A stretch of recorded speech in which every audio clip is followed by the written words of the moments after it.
آپ تمام ساتھیوں سے گزارش ہے کہ کوئی بھی ساتھی کھانا کھائے بغیر نہ جائے، ورنہ ان کا آنا ہمارے لیے بیکار ہوگا اگر وہ کھانا کھائے بغیر چلے گئے تو۔ اللہ آپ کا آنا قبول فرمائے۔ جزاکم اللہ خیرا کثیرا۔ مفتی عبدالحنان سامرودی صاحب حافظہ اللہ تعالی آپ سے ہم کلام ہوں گے۔ السلام علیکم ورحمۃ اللہ وبرکاتہ۔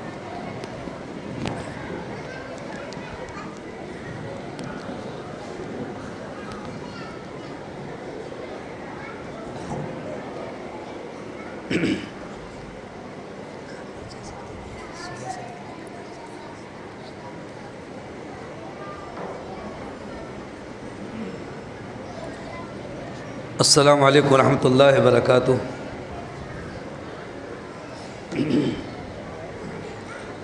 آپ لوگ ناراض تو نہیں ہیں؟ اسلام کا جواب نہیں آیا کسی؟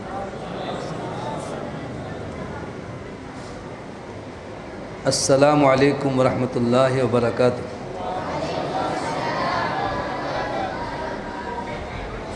چونکہ میں آپ سے گفتگو کر رہا ہوں تو اگر آپ لوگ کہیں اور دیکھ رہے ہوں گے تو پھر میں اکیلے اپنے آپ سے بات کرتا رہوں گا۔ الحمدللہ رب العالمین والصلاة والسلام علی اشرف الانبیاء والمرسلین نبینا محمد وعلی آلہ وصحبہ اجمعین، اما بعد فاعوذ باللہ من الشیطان الرجیم۔ یا ایہا الذین آمنوا قوا انفسکم واہلیکم نارا رب اشرح لی صدری ویسر لی امری واحلل عقدۃ من لسانی یفقہوا قولی رب زدنی علما۔ نماز کا وقت بھی ہوا چاہتا ہے اور پروگرام الحمدللہ مغرب سے مسلسل آپ سن رہے ہیں۔ انتہائی مختصر وقت میں والدین کی توجہ اس عظیم نعمت کی طرف کہ اللہ تعالیٰ نے ہمیں بے شمار نعمتوں سے نوازا ہے۔ اللہ نے فرمایا ان تعدوا نعمت اللہ لا تحصوها، اللہ کی نعمتوں کو تم شمار کرنا چاہو تو شمار نہیں کر سکتے۔ بڑی نعمتیں ہیں، بڑے انعامات اللہ کے، لیکن اللہ تعالیٰ کی ایک نعمت جو اولاد کی شکل میں عطا ہوئی ہے، یہ دنیا کے ساتھ ساتھ آخرت بنانے کی نعمت ہے۔ یہ ایسی عظیم نعمت ہے کہ اس کے لیے انبیاء علیہم السلام دعائیں کرتے ہیں، رب ہب لی من الصالحین، ربنا ہب لنا من لدنک ذریۃ طیبہ۔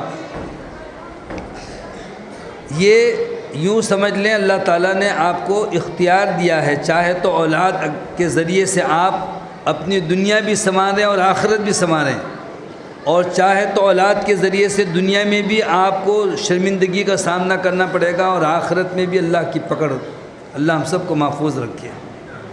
یہ چھوٹی ذمہ داری نہیں ہے۔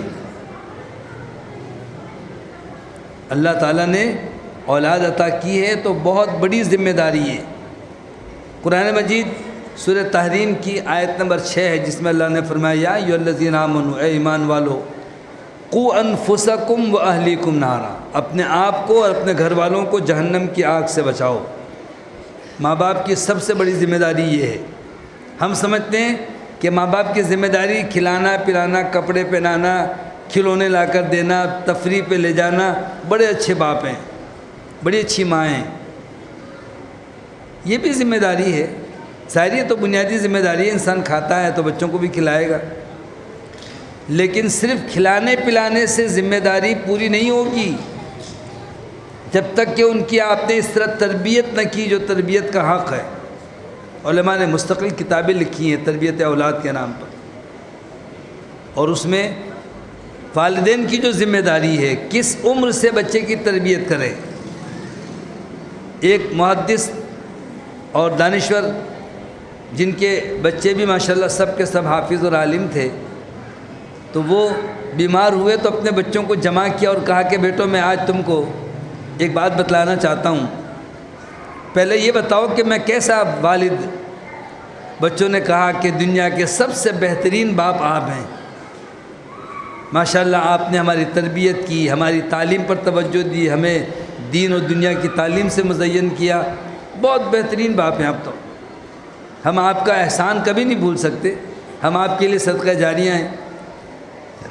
باپ نے کہا کہ دیکھو بیٹے، میں نے جو کچھ کیا یہ تمہارے سامنے ہے، جو میری کوشش تھی کہ تم لوگوں کو تعلیم دے سکوں، لیکن میں تمہیں ایک اور تم پر اپنے احسان کا ذکر کرنا چاہتا ہوں جو میں نے تم بچوں پر احسان کیا تمہارے پیدا ہونے سے پہلے۔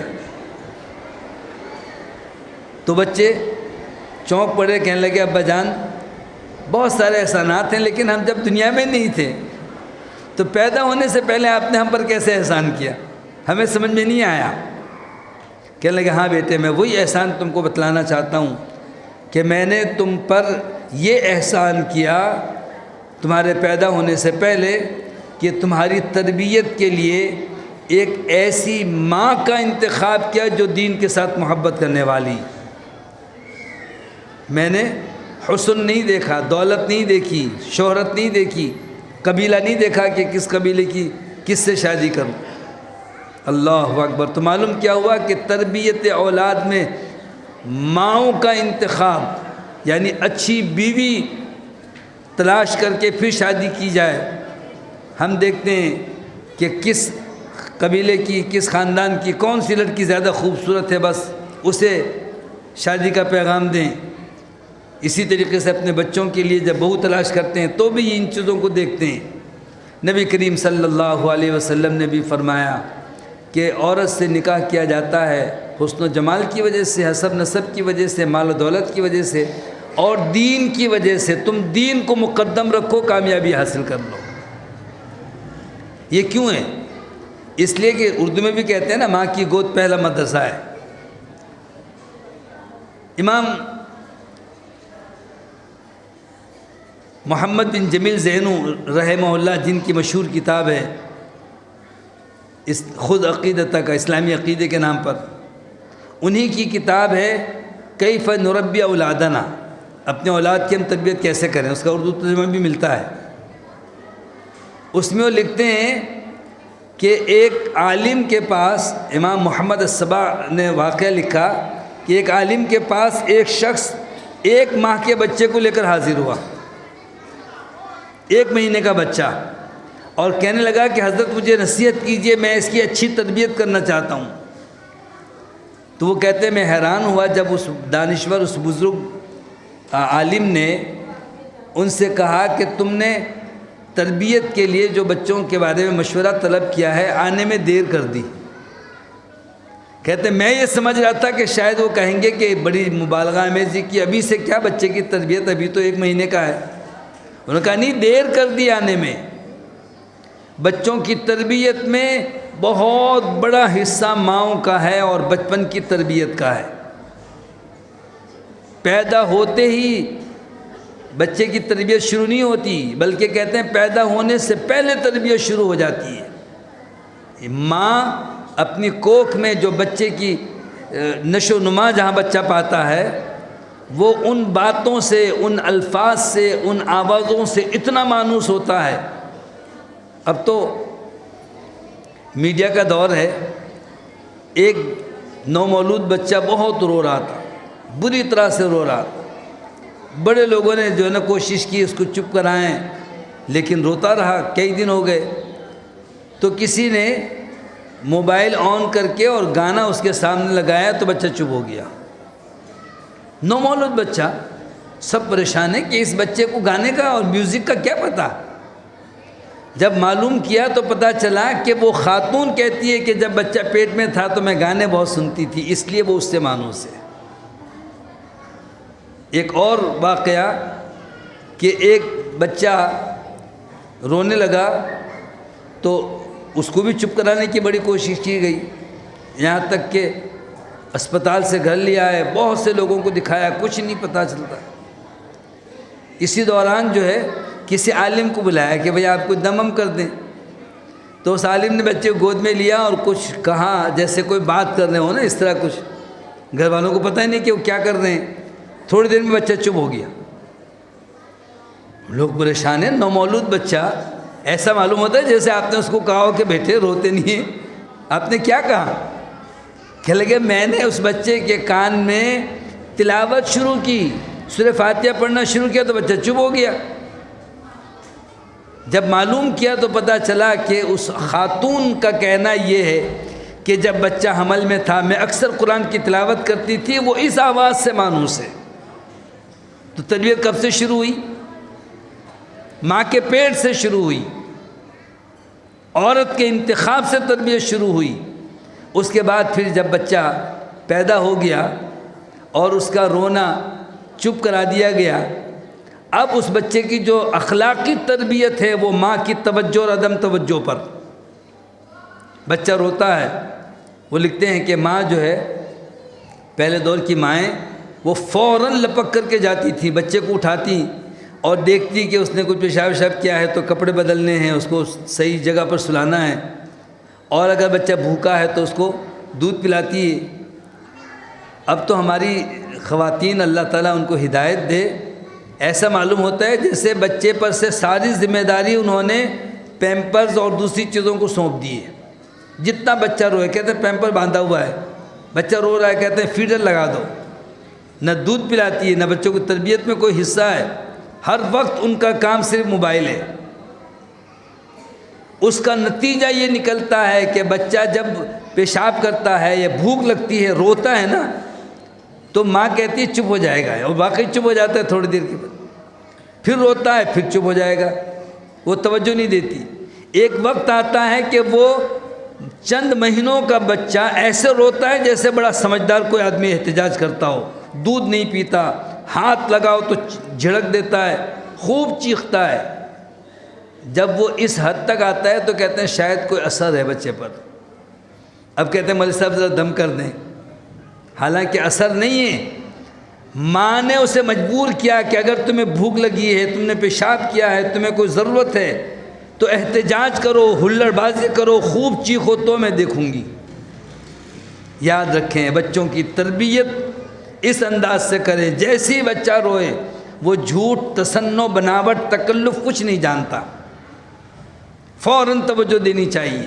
یہ وہی توجہ دے گی جو اللہ سے ڈرنے والی خاتون ہے، جو نماز کا اہتمام کرتی ہے، جسے پتہ ہے کہ میں اس بچے پر توجہ دوں یہ میرے لیے آخرت میں نجات کا ذریعہ ہے، میرے مرنے کے بعد صدقہ جاریہ ہے۔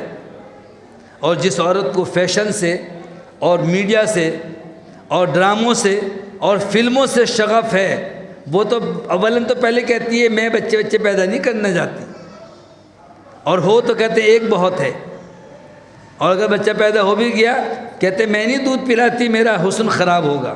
استغفر اللہ العظیم۔ یہ تو وہ مراحل ہیں۔ اس کے بعد پھر جب بچہ بولنے لگتا ہے تو اسے کیا بولنا اور کیا تلفظ سکھاتے ہیں۔ اکثر بچے بچپن میں بڑوں کی باتیں اخذ کرتے ہیں، کوئی گالی دے تو بچہ گالی دیتا ہے تو بڑے ہنستے ہیں، کہتے ہیں دیکھو دیکھو اس کو گالی آ گئی۔ یہ ہنسنے کی بات نہیں ہے، یہ تو شرمندگی کی بات ہے۔ اسی لیے کہتے ہیں تربیت یہ ہے بچوں کے سامنے آپ اچھے الفاظ بولیں، اچھے الفاظ سکھائیں، پھر اس کی تربیت جو اگلا مرحلہ شروع ہوتا ہے اسے مکتب اور مدرسے کا، تو وہاں پر بھی والدین کرتے یہ ہیں کہ مسجد میں، مکتب میں، مدرسے میں بچہ جائے نہ جائے کوئی پرواہ نہیں ہے، خالی وقت آدھے گھنٹے کے لیے بھیج دیتے ہیں، لیکن بچہ ابھی بولنا نہیں سیکھا۔ ایسے اسکولز ہیں جہاں پیدا ہوتے ہی نام لکھوانا پڑتا ہے، پیدا ہونے سے پہلے نام لکھوانا پڑتا ہے، پھر وہ 2 سال 3 سال کے بچے کو اسکول بھیجتے ہیں اور بڑی بھاری بھاری فیس دیتے ہیں۔ ہم یہ نہیں کہتے کہ آپ دنیاوی تعلیم نہ دلائیں، لیکن دنیاوی تعلیم علم نہیں ہے، فنکاری ہے، فن ہے۔ یہ آپ کیسے بڑے ہو کر ڈاکٹر بنے، انجینئر بنے، تاجر بنے، کیا بننا چاہتے ہیں، یہ سب کچھ تو آپ سیکھ سکتے ہیں۔ انسانیت نہیں آئے گی جب تک کہ دین کے ساتھ وابستہ نہ ہو۔ بڑوں کا احترام، چھوٹوں کے ساتھ شفقت، اپنی اس کو ذات کی شناخت، پیدا کرنے والے کی شناخت، یہ ان چٹائیوں پر، دریوں پر، مسجدوں مدرسے میں ہی ہوگا۔ اس لیے یاد رکھیں بحیثیت مسلمان کے ہماری بھی زندگی اللہ کی امانت ہے۔ ہم چلے گئے اور اولاد کو ہم نے مسجد کا راستہ نہیں دکھایا، کل قیامت کے دن ان بچوں کے ہاتھ گریبان میں ہوں گے کہ اللہ ہمارے باپ نے تو مسجد مدرسہ دکھایا ہی نہیں۔ اسکول بھیجنا ہوتا ہے، صبح 6 بجے بچوں کو لے کر سڑک پر والدین کھڑے ہوئے ہوتے ہیں کہ وین آئے گی، اسکول بھیجنا ہے۔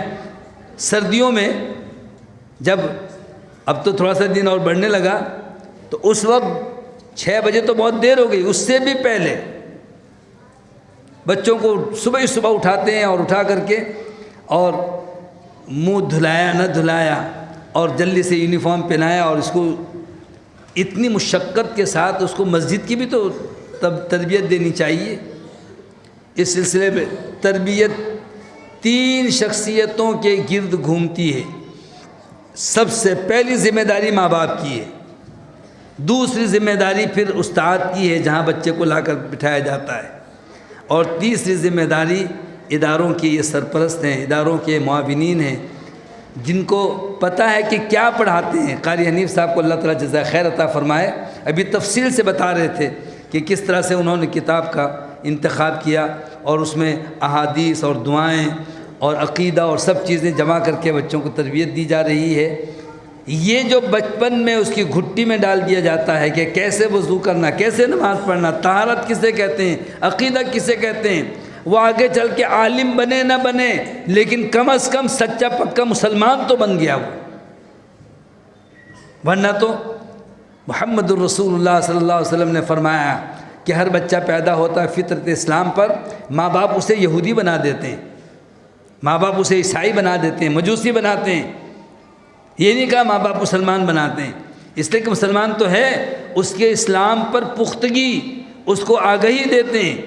لیکن جب آپ نے کسی ایسے اسکول میں ڈالا جو ہمارے ہاں انگلش بولنے کی اور او لیول کی تعلیم والے جتنے بھی ادارے ہیں زیادہ تر یا تو یہودیوں کے، غیر مسلموں کے، عیسائیوں کے ہیں، یا پھر رافضیوں کے ہیں، اور ایسے لوگوں کے ہیں جو اسلام کا نام تک سے لینا گوارا نہیں کرتے، برائے نام انہوں نے اسلامیات رکھی ہے، اس لیے کہ دکھلانا ہوتا ہے نا، ہمارے اسلامیات بھی پڑھائی جاتی ہے، اور وہ اسلامیات پڑھانے والے پتہ نہیں کہ وہ مسلمان ہے یا وہ جو ہے قادیانی ہے یا عیسائی ہے، ایسے لوگوں کو اسلامیات کی کتاب پڑھانے کے لیے سونپ دیتے ہیں۔ میرے بھائی، اسلام ہرگز نہیں سیکھ سکتا جب تک کہ اسلام سیکھنے کے لیے بچہ مسجد میں نہ آئے۔ یہاں اسلام پریکٹیکل سیکھتا ہے، نماز کا وقت ہوگا وضو کرے گا، نماز پڑھے گا۔ ہر شخص، ہم نے بھی الحمدللہ کتابوں میں دعائیں تو بعد میں سیکھی ہوں گی، بچپن میں جب مسجد جاتے تھے، مکتب میں جاتے تھے تو استاد ایک بچے کو آگے کھڑا کرتے تھے، باقی سب بچے پیچھے کھڑے ہو کر کے اور پوری نماز زور سے پڑھتے تھے۔ اللہ اکبر تو سارے بچے کہتے اللہ اکبر، پھر دعا پڑھتا تھا اللہم باعد بینی و بین، سارے بچے ساتھ ساتھ پڑھ رہے، پوری نماز 2 رکعتیں اس طرح سے پڑھا دیا تھا۔ تربیت گاہ ہے یہ، اللہ کا احسان ہے۔ میں نے عرض کیا بے شمار نعمتوں میں سے اولاد بہت بڑی نعمت ہے، اس کی تربیت اس سے بڑا احسان ہے کہ اللہ نے آپ کو توفیق دی مسجد کی۔ اب آپ کے علاقے میں الحمدللہ مرکز قائم ہوا، اور اللہ کی توفیق سے بڑی محنت اور جد و جہد کے ساتھ بچوں کی تربیت پر یہ ادارہ الحمدللہ کام کر رہا ہے۔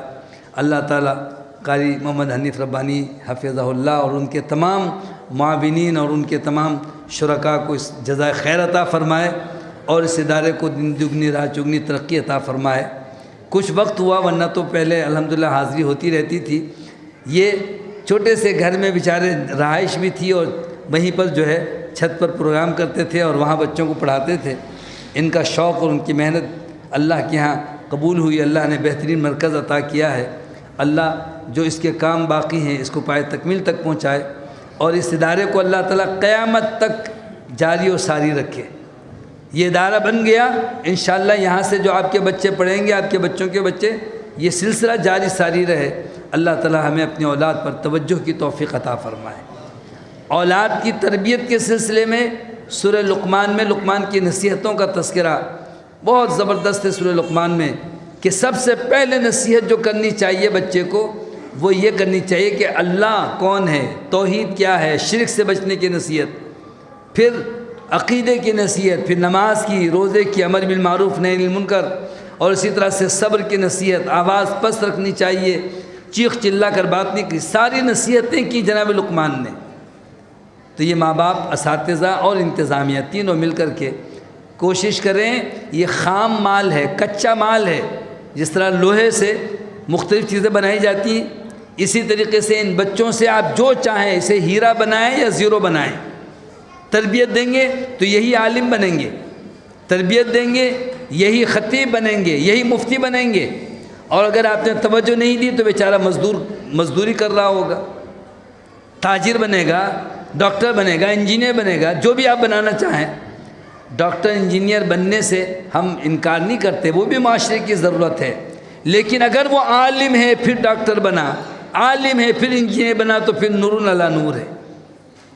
دنیا کے لیے جہاں جد و جہد کرنی چاہیے، وہاں آخرت کے لیے اپنے بچے کو اپنا صدقہ جاریہ بنا کر چھوڑ کر جائیں۔ اللہ اس ادارے کو دن دگنی رات چگنی ترقی عطا فرمائے۔ وآخر دعوانا الحمدللہ رب العالمین۔ دعا کرا دیں بیماروں کے لیے سب، شیخ عبدالوکیل صاحب دعا کرا دیجیے۔ وہ جلدی جانے لیے نا، اس لیے الحمدللہ حمدا کثیرا طیبا مبارکا فیہ، یا رب لک الحمد کما ینبغی لجلال وجہک وعظیم سلطانک، اللہم صلی علی محمد وعلی آل محمد کما صلیت علی ابراہیم وعلی آل ابراہیم انک حمید مجید، اللہم بارک علی محمد وعلی آل محمد کما بارکت علی ابراہیم وعلی آل ابراہیم انک حمید مجید، اللہم احسن عاقبتنا فی الامور کلہا واجرنا من خزی الدنیا وعذاب الآخرہ، ربنا هب لنا من ازواجنا وذریاتنا قرۃ اعین واجعلنا للمتقین اماما۔ یا اللہ ہم سب کے گناہوں کو معاف فرما، یا اللہ ہم سب کی تمام خامیوں، کوتاہیوں، کمزوریوں کو دور فرما دے، یا اللہ بالخصوص اولاد کی تربیت کے حوالے سے تمام والدین کو اپنے بچوں کی تربیت پر توجہ دینے کی توفیق عطا فرما۔ اے اللہ اس ادارے کو دن دگنی رات چگنی ترقی عطا فرما، اس ادارے کے معاونین کو جزا خیر عطا فرما، قاری محمد حنیف ربانی اور ان کے تمام ساتھیوں کو بھی اللہ اجر عظیم عطا فرما، اور زیادہ ادارے پر توجہ دینے اور زیادہ ادارے کو خوبصورتی کے ساتھ آگے لے جانے کی سعادت عطا فرما۔ یا اللہ ایمان کی حالت میں زندگی ہمیں زندگی نصیب فرما، ایمان کی حالت میں خاتمہ فرما، ہماری دنیا بھی بہتر بنا دے اور آخرت بھی ہماری اچھی کر دے۔ اے اللہ دنیا اور آخرت کی تمام سعادتیں نصیب فرما، دونوں جہان کی بدنصیبی سے محفوظ فرما۔